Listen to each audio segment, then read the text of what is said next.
did you room with people? Like when I worked on the tug, I always had a roommate, top bunk and bottom bunk. Typically, we were on and off duty at opposite times, so we had private time. But did you room with someone? I did. One of the other cooks was in my cabin with me. We didn't have top and bottom bunks. We each had our own bunk. And God, I remember being adjacent to the funnel. It was so hot in our cabin most of the time. Yeah, right, attached to just the all exhaust. That heat coming off. Yeah.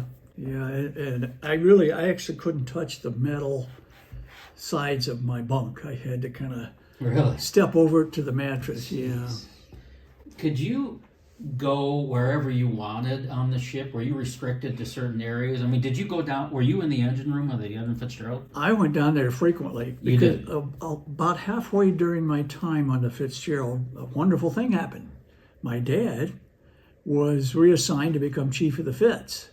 I guess the chief was going on some summertime leave or vacation or something, and he needed a relief chief and sent my dad over. So for about 6 to 8 weeks, we were shipmates. So when I was off duty, I'd go down in the engine room and chat with him and see what he was doing, and that was a pretty good life because the chief's quarters were a lot better than mine. Did he have his own quarters? He did. And he had his own television and, all the amenities that the captain has. How was it like being in the engine room of the Edmund Fitzgerald? It was fascinating. All that equipment, the propeller shaft, and just all the noises coming together. I don't know how to describe it. The noise. It was a wonderful combination of noises. Were you ever in the pilot house? Yeah, went in there frequently, and I would just stand next to the wheelsman, watch him do his thing, and he would, but union rules, he wouldn't let me. Right. And I didn't want that responsibility. Sure, of course. I was curious though to how long it would take the ship to turn if you gave it a good. And I suspect they didn't turn that easily.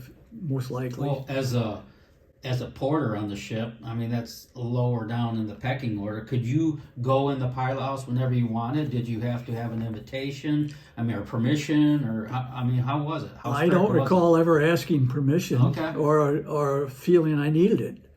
The captain's quarters were right behind the pilot house, Right behind the pilot house. And I was in there changing his linens, and the door was often open to the pilot house. I just walk in and talk to them. Nobody cared. Nobody cared. Right. It was like, hey, porter, get out of here. Which they could have done if they I wanted suppose. to. You're right. I was the lowest of the low. Do you remember who the captain was when you were on it? Was it Peter Pulser for a time. Peter Pulser. Yeah, he was our captain, and that was, of course, years before the accident, so he wasn't involved in the accident. And by the way, did you ever meet Captain Ernest McSorley?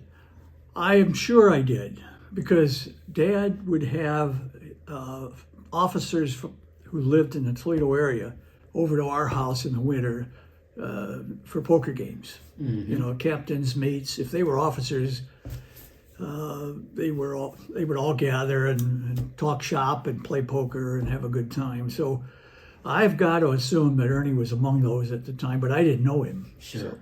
So. Did you ever overhear any conversations, concerns for the safety? I know when you were on it, it was new. I can't even believe they were even thinking that at that time. But those conversations became more regular through the years. Like, this thing needs service.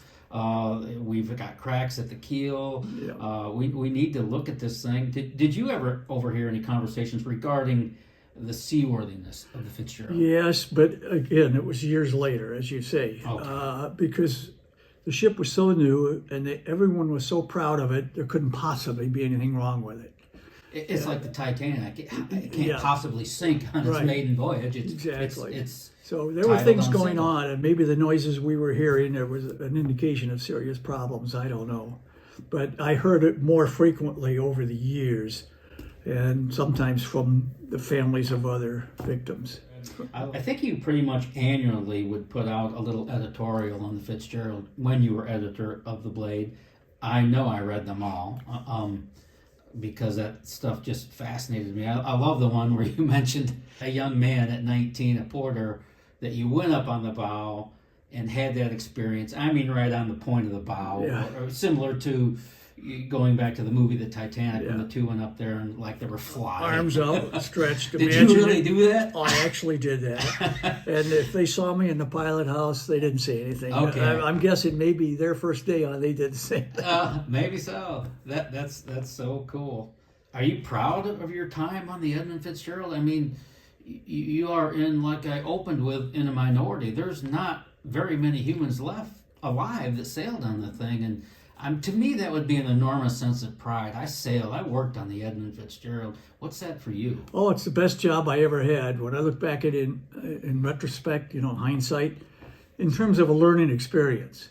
Now, I've had half a century in newspaper journalism, and that's my life's work. Sure.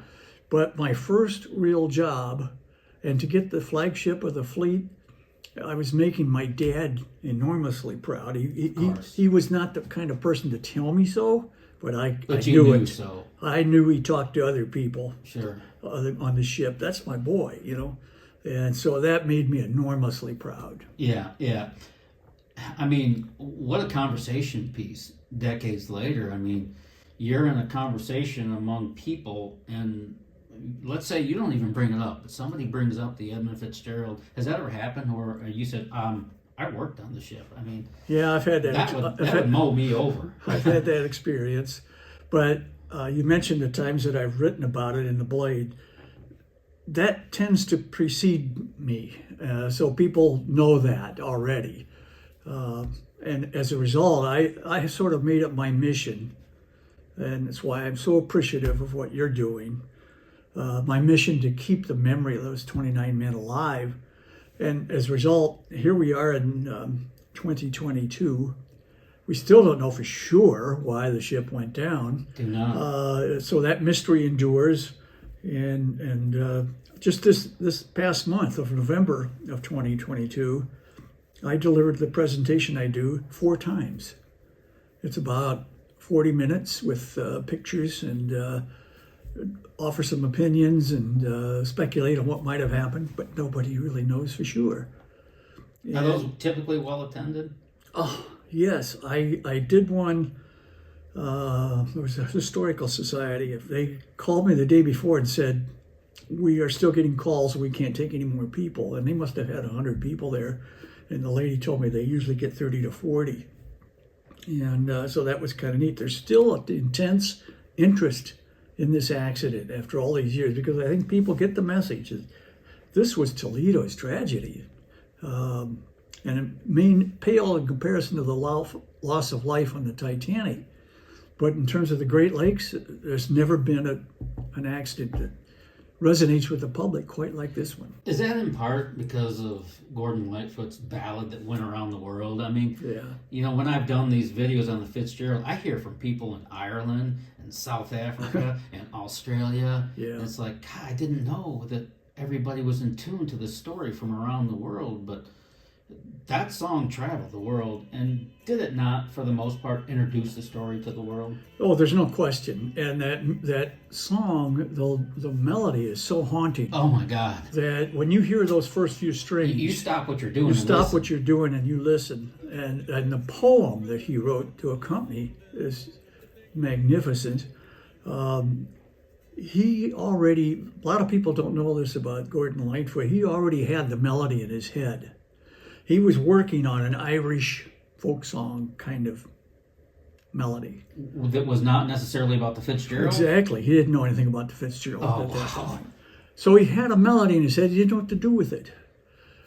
The accident happens, and he sits down in the course of a week or two, writes it, records it. And another little known anecdote about the song, the night he recorded it, he insisted on doing it at night. And in his studio that he had a crew working with him to record it, he insisted that all the lights be turned out. And he would sit on his stool or whatever with the microphone, and he would record the song in darkness. Wow. Because he wanted to feel what the crew felt in that awful moment. So I mean, that's just remarkable to me. When you're out there sailing, I mean, I was 18 when I was out there, and I was not an experienced sailor, but common sense wise, I knew when we were kind of in trouble. Yeah. I worked on a tug that worked all the seasons. I was on the Great Lakes every month. I mean, through the winter, we broke ice in the Mackinac Straits. I mean, I got to taste the Great Lakes in all its terror and all its glory, or however you want to put that. But do you ever think about the being that we know that we don't know what happened. What we do know is it went down fast, whatever happened, but the terror of that feeling. Yeah. I mean, I can't get past that. Well, the captain had ordered all of the crew to stay in their cabins. Correct. It was too rough to go out on deck, and they'd have been swept away. So everybody, and that, of course, that contributes to the fact that nobody got out because they're shut away in their cabins when the end came. And I think that these giant waves just crashed over that thing. Remember how low they were riding in the water? Oh, and getting lower and lower. And getting lower, taking on water probably all day. Which he said he was. And he knew it just snapped. It couldn't handle that any longer. It wasn't even in time for the captain to get off an SOS. He said, "We're holding our own." Next moment, they were gone from the radar. That was before it broke, though. Yeah.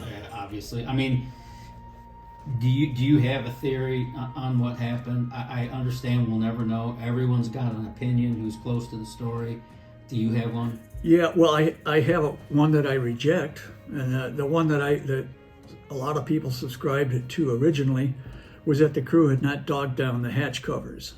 The Deckhand. And you tighten the hatch covers. Some of the families took offense with that. The parents Absolutely. of the Deckhands, like, wait a minute, Absolutely. You're putting this on my son? Right. The strong insinuation was that the crew had screwed up, and I just flat out say that's not the case.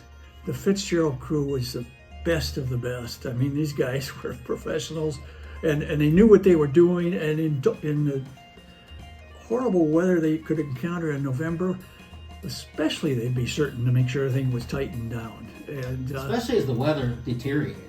Because it first came out as a gale before it went storm, but if you're at a gale and it's getting sloppier, I'm probably as the captain going to say, let's make sure we're dogged down. Before he did say to a foreign ship in passing that don't let nobody out on deck. Right. By that time they were really in trouble. But right. I would think he would have made sure that those hatches were dogged down. Yes? And they had all day to do it. Of course. So I don't consider that a possible cause. Get defensive of the crew, but I think they deserve that respect and my defense, because I don't think they were the problem at all. I think that the cargo hold was, for that late in the season, maybe they were carrying too much. Sure.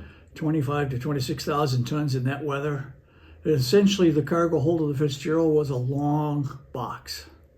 There were bulkheads, but I mean, it was just, Most of them were separated by more bulkheads. Yeah, I'm not sure how many of the Fitz had down there, but that midsection was quite vulnerable. Sure. And of course, now one thing they've learned maybe from the Fitz disaster was to build these lake freighters a little differently, with more of a ocean vessel look about them. Right, with the superstructures on the back. Exactly. Yeah. Instead of forward and. I don't know what happened, and I don't want to pretend that I do and come off as an expert. I'm certainly not, but I do sort of tend toward what Captain Bernie Cooper said of the Anderson that was 10 miles behind the Fitzgerald when it went down. He knows he got hit by a rogue wave. He felt that one lifted the back end, the stern of the Fitzgerald out. It nosedived, and by then it was really getting to the point where it's losing its buoyancy, its ability to float. And when it went down that time on that big wave, it just didn't come back. Yeah. Do you have a thought on that? Absolutely. I think there was, I don't know if it was one rogue wave or two, but they overtook the Anderson, shoved it forward. It recovered from that, but those waves kept rolling. Those the rogue wave kept rolling, and eventually it caught up to the Fitz. And just like you say, I think it lifted the stern, the bow went down a bit, it couldn't recover buoyancy, and all that cargo, which is 25,000 tons essentially, of rolling marbles. Oh God! You couldn't stop it. And Anderson, we know the Fitzgerald lost both its radars, which was why he asked the Anderson to help be the eyes. It was Bernie Cooper's opinion again that he got too close to that 6 fathom shoal, and probably went aground, and that's where the majority of the water was coming in. They went aground. It's possible, because Captain was known as a heavy weather captain. Of course. He had that reputation, and he said, I've got a job to do, and I'm going to find the best way to get it done. Mm-hmm. And so it's possible they scraped. He was taking on water without really knowing it. Pumps were working as hard as they could, but...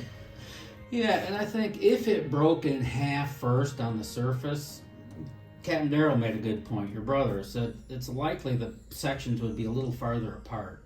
He referenced the morale, which, the bow, it broke in half, the bow went down, the stern, with its engine still running, motored on for 12 more miles, whatever it was before it fell. Yeah.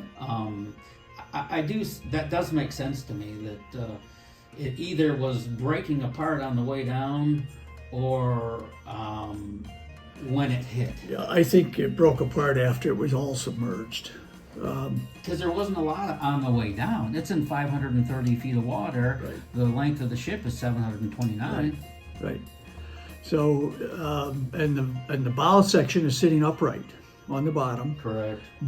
Where my cabin was, the stern section is overturned on the bottom, but not that far away. As you No, they're close. You got the cargo hold disintegrated essentially between the two pieces. So I'm guessing that most of that damage occurred after it had been submerged. When you see and look, those images to me laying on the bottom, I don't know, they frighten me. They scare me. I mean, you look at those and you say, I walked through that door. I went up that ladder. I say that all the time. And part of my presentation on the Fitzgerald is I show photos of the door to the captain's quarters, of the door to the pilot house. And I said, I went through that every day. And these are actual photographs on the bottom. Now, there are a lot of pictures that have been artist renderings, and those are quite accurate. But the ones that are the most haunting are the actual photographs. And yeah, to see right where I was, and had this happened when I was a member of the crew, I'd be gone, of course. So that's very haunting. So the story of the Edmund Fitzgerald, I don't know that anyone alive has a more personal connection to it. Your uncle lost his life on it. Mm-hmm. Your dad sailed on it as the chief engineer. Your brother Darrell, I think, makes a good point. He almost feels like your dad was the 30th victim because he never got over it. He never got past it. He never did. He retired not long after that. He'd lost his brother, and he'd lost his love for what he was doing. And so I think he was 55, something like that, 56, and he just, I'm not going to do this anymore. And he was never the same after that. Yeah.